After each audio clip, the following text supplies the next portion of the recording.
elderly father, Stefan's brand new father-in-law. He's a very lucky man.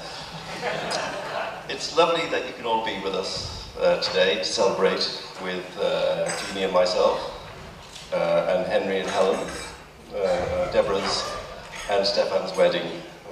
And you are all very most welcome. As many people now realise, I never say anything nice about any of my children, or indeed their husbands. I'm certainly not going to break a lifetime's tradition today. I first met Deborah when she was very young. Unfortunately, as some of you have already noticed, Deborah turned out to be a girl. Deborah, Jeannie and myself named her Deborah. Those biblical scholars amongst you will know that the word Deborah comes from the two Aramaic roots, Debor, meaning beauty and intelligence, and meaning devoid or without.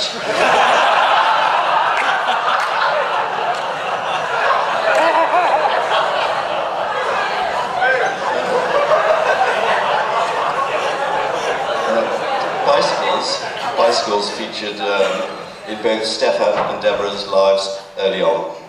When she was 14, we bought her first bicycle from a shop in Muswell Hill, and she cycled it home. And it transpired that she'd cycled the entire way on the wrong side of the road. She thought that you had to cycle facing the oncoming traffic. She never did have any brains.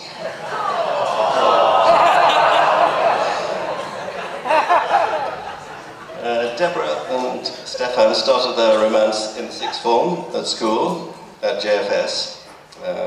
However, Jean, my wife, was made, in fact, Stefan's form teacher at school.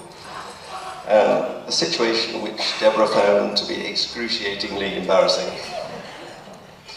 Deborah has always been quirky and self-willed and stupid. I really don't know where she gets it from. At age 18, by a miracle, she bluffed her way into being accepted for a place at Oxford University. She immediately turned them down, as they would not allow her to have a gap year. And the gap year turned out to be a constant theme through the next 10 years, when she managed a world record number of 4 complete gap years to some of the silliest countries in the world. She worked to pay for this gap year habit, and at one time she had a full-time job in Muswell Hill as a dental nurse by day. She worked at Toff's, the famous fish and chip restaurant, at night, and finishing her night shift at midnight, she had no time to go home to sleep, so she used to crash out on the floor of my practice to be ready for the next day shift. Deborah and everything around her smelt of fish and chips.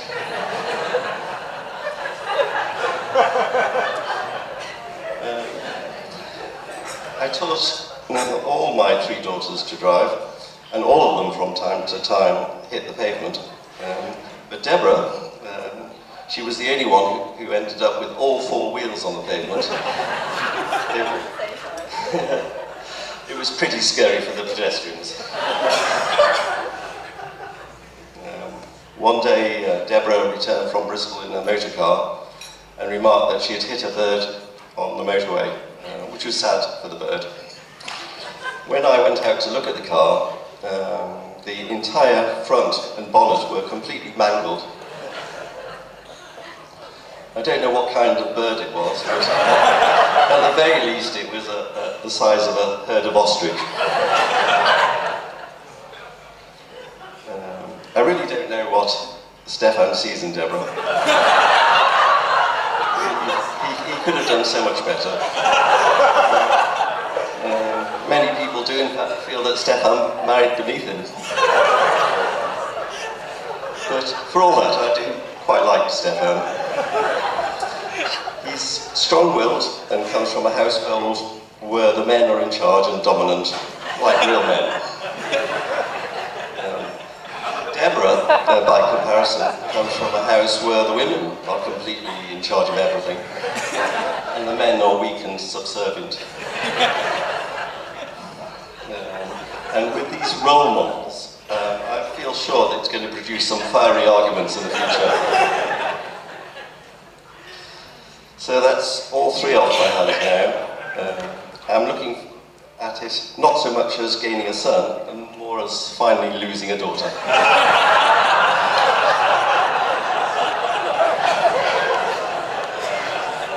Anyway, that's all I've got to say. But it really is nice that you're all here to be with us today. Thank you very much.